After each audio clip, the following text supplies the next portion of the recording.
Good morning, students. Myself, Major Komal Khatyal, Department of Zoology, GK Gwani Government College, Bhinwar. Today we will discuss about the classification of Protozoa. आज हम बात करेंगे संघ protozoa के वर्गीकरण के प्रथम भाग की. Now, what is Protozoa? I already explained in my previous lecture that protozoans are first animals, and there are various methods have been adopted to classify this phylum. Here we are adopting a method which is followed by the protozoologist, and according to them, the phylum Protozoa has been classified into 4 subphylum, and the basis of classification is locomotory organelle, their presence, their type, or their absence. Now, the 4 subphylum include Sarcomastigophora, Sporozoa, Nidospora, and Coeliophora. In the case of Sarcomastigophora, the locomotory organelle are either flagella or pseudopodia. In Sporozoa and Nidospora, the spores are present and there is totally absence of locomotory organelle, while in Coeliophora, cilia are the locomotory organelle. The Sarcomastigophora has been classified further into superclasses, Mastigophora or Flagellata, in which the flagella are the locomotory organ, Opellinata, in which just like cilia, a large number or the numerous flagella are present, and then the Sarcodines, in which pseudopodia are present as locomotory organelle. Mastigophora is further classified into 2, the Phytomastophorea and Zoomastigophorea. The Phytomastophorea includes plant-like or algae-like protozoans, while Zoomastigophora basically includes the animal endo or exoparasite protozoans, which are flagellates like Trypanosoma and Leishmania, while Phytomastigophora includes Euglena and Paranima. The Sarcodines include the Rhizopodia, Actinopodia, and Pyroplasma, while Sporozoa has 3 classes, Telosporea, Toxoplasmia, Haplosporea, and Nidospora has 2, the Myxosporidia and Microsporidia, while Coeliophora has only 1, the Ciliata.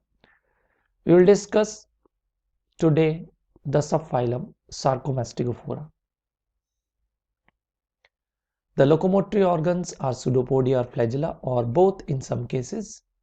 The nuclei of one kind, that is monomorphic nucleus or nuclei. कहने का मतलब यह है कि इनके अंदर कशाब या कूटपाद के रूप में गमनांग उपस्थित होते हैं, और अगर हम केंद्रक की बात करें तो केंद्रक इनके अंदर केवल एक ही प्रकार का होता है, चाहे वो एक हो या एक से अधिक हो.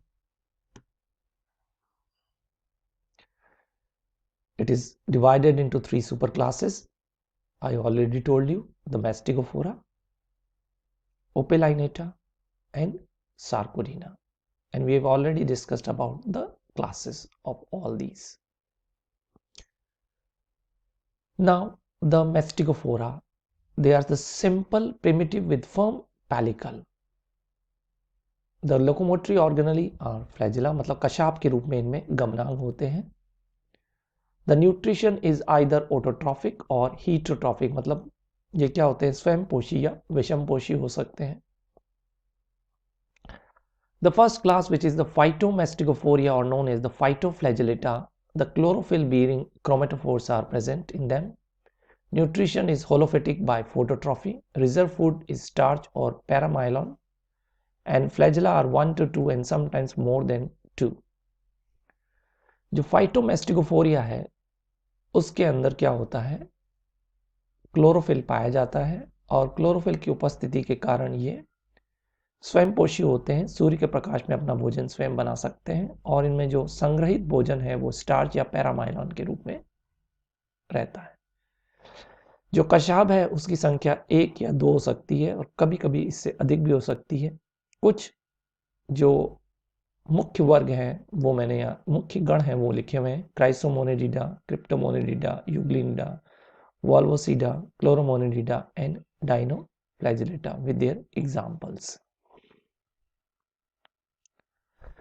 Euglena is a very common phytoflagellate. It is autotrophic and opportunistic heterotrophic. कहने का मतलब यह है कि सामान्यतः जब प्रकाश संश्लेषण कर रहा होता है तो ये अपना भोजन स्वयं बनाता है, पर अगर इसको कई बार इस तरह का संभावना लगती है कि प्रकाश पर्याप्त मात्रा में उपस्थित नहीं है तो ये उस समय क्या है, ऑपर्चुनिस्टिक हीट्रोट्रॉफी, मतलब विषमपोषी भी इसका पोषण का प्रकार होता है। You can easily observe the presence of one small flagellum and one whip-like long flagellum in the Euglena, the presence of the contractile body and a pellicle with only one nucleus inside the body and large number of chloroplasts. These are the examples of some free-living flagellates.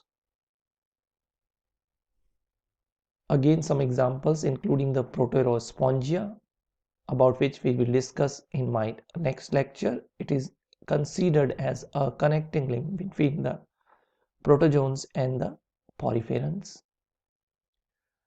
This is the cell specialization in the colony of volvox, which includes both types of reproduction, the asexual and sexual reproduction. In the case of sexual reproduction, you can see the presence of two types of gametes, one the male gamete and the other one the female gamete, and there is formation of a zygote which ultimately leads to a daughter colony. So this goes on. These are example of the dinoflagellates. As name indicates, it means presence of two flagella. Noctiluca is a very common example apart from Serratium. Now about the second class, that is the zoomastigophorea or the zooflagellata. अब हम बात करेंगे दूसरे वर्ग की zoomastigophorea के बारे में, जिसके अंदर क्लोरोफिल अनुपस्थित होता है और ये अधिकतर क्या होते हैं, परजीवी होते हैं। पोषण इनमें कैसा होता है, होलोजोइक या सेप्रोजोइक होता है और ग्लाइकोजन के रूप में इनमें क्या होता है, संग्रहित किया जाता है भोज्य पदार्थ। Storage food material in the form of glycogen, which is the animal-like character. Flagella one to many. The common example include Rhizomastida. Kinetoplastida will include Leishmania and Trypanosoma bodo, very common endoparasites. The coinoflagellate, the Proterospongea.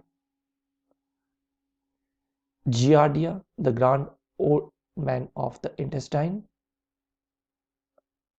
Lophomonas, Trichomonas. These are some common examples of zooflagellates. The grand old man of the intestine, Giardia lamblia, responsible for causing diarrhea or dysentery in human being. These are again some examples of intracellular parasites, the flagellates. Here you can see the parasite. Here you can also see the parasite. They are the intracellular parasite. It means present inside the cell. The Trichomonas vaginalis, very common example of a parasitic protozoan, generally occurs in the genitalia. Kinetoplastids are actually those zooflagellates which includes Trypanosoma and Leishmania. You can see the slides of both these, which are responsible for causing damage to the human body. इस slide में Trypanosoma और लिश्मानिया की species दिखाई गई है और ये दोनों जो परजीवी हैं ये मानव को नुकसान पहुंचाते हैं। Trypanosomiasis is a disease which is popularly known as the African sleeping sickness, generally present in the eastern hemisphere of Africa, caused by Trypanosoma gambiense brucei or Trypanosoma brucei. The vector is tsetse fly, or some say tsetse fly, the Glossina palpalis. इससे एक निद्रा रोग होता है जिसको हम ट्रिपैनोसोमाइसिस कहते हैं. Then the Chagas disease, which is caused by the Trypanosoma cruzi, and the vector is again an insect, that is assassin bug Rhodnius species or Penstrongylus species or Tritoma species. These are all assassin bugs, which are also known as the blood sucking insects, and during their blood sucking method or during their feeding they actually transmit the parasite. वाहक है ये assassin bug, एक कीट होता है जो रुधिर चूसता है मानव का. This is the life cycle of Trypanosoma.